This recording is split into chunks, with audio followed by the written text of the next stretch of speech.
It so happened that there were some bigwigs in town who were concerned with the environment. I'm sorry, bigwigs is really an old-fashioned term, isn't it? Do you know what I mean by bigwigs? Okay. And they were talking about the environment. They were opening up a park down here, which is lovely. But what good is it if we have to smell and have this in our lungs from Camden Iron and Metal? And it's actually, the big shredder is Eastern Metal Recycling. And I think it's part of Camden Iron and Metal. So there were some DEP and EPA people at this dedication of the park, and the news people were there. So I had my little interview, and this is all on the blog. It's a very different piece in the blog. My blog is changing a little bit. It was art-oriented. But now I'm retired, pretty much. I'm a foster grandparent at Leap Academy, so I still am with the kids 12 hours a week. But I wanted to document whatever I was talking about through the newspapers, through the media, whatever. And I thought it would be on my blog. It would be a good place to keep it. So anybody like you could go on the blog and read the terrible effects of this in our neighborhood. And I contacted the DEP, the EPA, and suddenly it stopped. So not the small shredders down on 2nd Street, but we no longer feel like this is a war zone with all the explosions happening. Thank goodness. But there's the anxiety of, when's it going to start again, you know? Here everybody is celebrating the meds and eds in Camden. So there's one thing I wrote that, oh yes, Camden people can supply all of the patients and all of the lawsuits through the contamination in Camden. Here you have all these Camden people who can visit the hospital with asthma, which they already have, and be increasingly affected by the stuff that's in our air. I don't know, I think there's something like 250 polluters in Camden. 9 square miles, right? Just absolutely ridiculous. So that's my bit about Camden Iron and Metal, and I don't know how many years ago it was when St. Lawrence Cement was coming to the area. And now we do have another cement factory there that took over from Camden Iron and reading about that today, St. Lawrence. That took over from St. Lawrence Cement. So, but Olga Pomar, who's a famous, wonderful, amazing lawyer with South Jersey Legal Services, took our case against St. Lawrence Cement because they were coming to a poor city and people were not going to protest, and it's shredded material from Europe that is used in cement. So I don't usually carry placards. I carry pictures of kids' artwork. This is what I like to do, go in to different elementary schools and celebrate the art teachers. And for years I did a poster of Camden children at Peace doing art, and I didn't bring enough of the calendars. For 3 years we did calendars of Camden children at Peace doing art, 10,000 copies each. It started out as a project with Mr. Borden from the Camden Prosecutor's Office. They did this for, I don't know, 5 or 7 years, and then they were going to stop it. And I said, well, can we take this over? And this was in 1999, so it was a while ago. But anyway, I carried placards. Tom Nockey is a name you should know in Camden. He was very helpful to us in organizing protests. against this St. Lawrence cement. And the fact that it went all the way to the U.S. Supreme Court, and you can find all the information online about this, I'm sure, that is, I think, a major coup. Didn't stop the pollution, but what happened was that St. Lawrence Cement took action against all the other polluters in South Camden, because they said it's not only us, you know. So, but the reason the Supreme Court didn't take our case, I think, was some other issue, non-related. I don't know, it had to do with some bilingual driver's license issue. So, completely unrelated to our case, but they didn't take our case. So, I have copies of the wonderful children's artwork. I didn't think I'd come into a whole class like this. I was expecting 2 or 3 people. So I only have 5, 6 copies, but you're welcome to have them.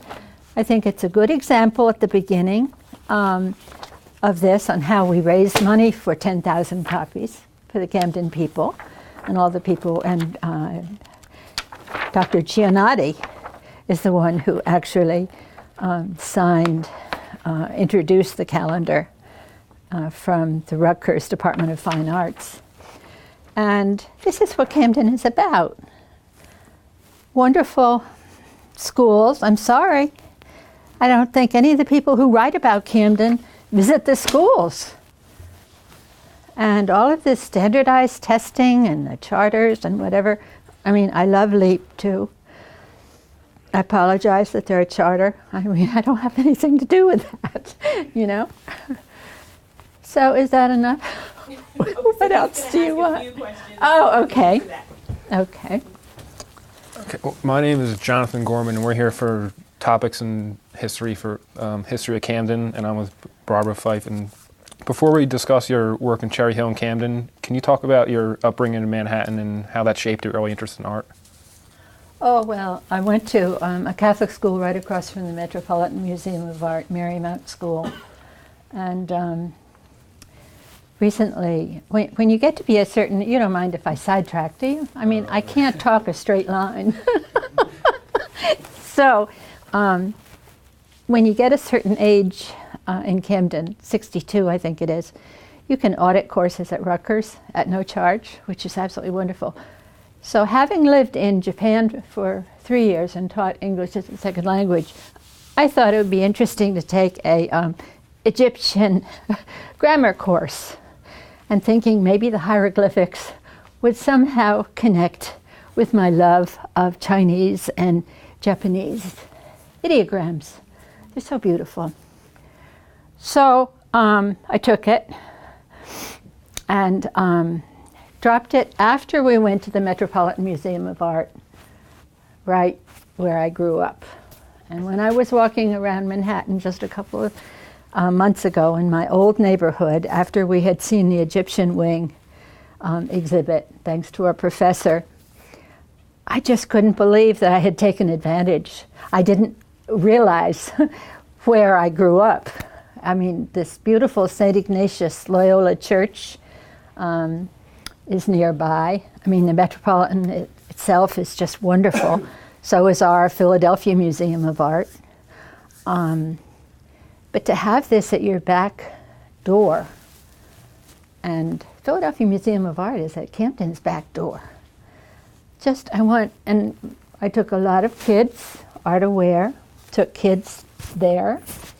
So that's my roots are really Manhattan and having all this, you know, accessible to me, and vicariously living through theater, through music, and then of course all the films that we have today. People vicariously get into places they'd never personally go to maybe, but if you can go in your mind to places, you don't have to physically be there. So that's why I love to be in Camden, to to interact with kids and the teachers, and you know, I can't dump on Camden. Sorry. I'm sorry. How did your volunteer work at the organization Art Goes to School in the Delaware Valley shape your ideas about the importance of art education for young people? Well, I moved to Camden. I moved to Cherry Hill when my father had a stroke. And that's when I learned about this Art Goes to School. That is a 40-year organization taking of young mothers. Now they're not so young. A lot of grandmothers there now, because young mothers don't have the time working double jobs and whatever to volunteer. But it's a volunteer organization that I fell in love with back in '76, and went into Cherry Hill schools, and with large reproductions of paintings. I mean, not quite as large as that, but they're big. You can get them for maybe $10 each, and you can go from prehistoric painting in a classroom by showing the kids a cave painting to modern paintings by abstract expressionists. So every child in the class can be accessed, I think, through visual art, and history can be taught through paintings throughout the world, throughout time. So people from Art Goes to School were afraid to go into the inner cities in Camden and also in Philadelphia. So I could have done that through Art Goes to School, but I wasn't independently wealthy. So I had to form my own nonprofit, Art Aware, to be able to bring the program to Camden. So when my father died, I moved to Camden in '86, and because of Father Doyle and also Barbara Dever, who's in the Metropolitan Opera, and thanks to him, really, she got her start in Sacred Heart, and her daughter's following in her footsteps, and maybe her children are too. At 1-year-old and 3-year-olds, they're starting to sing. So it's very exciting to see 3 generations in the arts right in Sacred Heart Church, half 1 block away. You just mentioned that you moved to Camden in 1986, and for our readings in Howard Gillette's book, we've been discussing some of the different mayoral administrations and some of the policies, like the prison and the incinerators being built, and how local neighborhoods have been creating organizations like the Concerned Citizen of Camden. Mm-hmm. And were you aware of any of these revitalization organizations and efforts by the community when you first moved here? Well, not really. I think, no, I was just, I wanted a pottery studio when I moved here. And I tried that in Camden schools a little bit, but then the kids started throwing the clay around, and I thought, well, paint is not as hurtful. So, but my focus really was just trying to do what I was qualified to do, and trying to fit in however I could in Camden. And I knew that buying a house would have to be the first step, and then just sort of flying by the seat of my pants, which is another very old-fashioned cliche.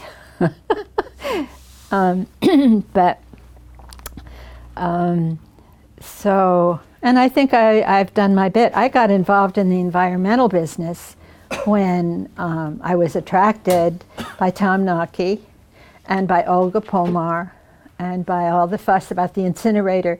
The incinerator was just about the time I moved, and I think all the business about it. So I think I was too late for that. But but Olga Pomar and Tom Nockey were very influential in getting me involved because they were such good leaders.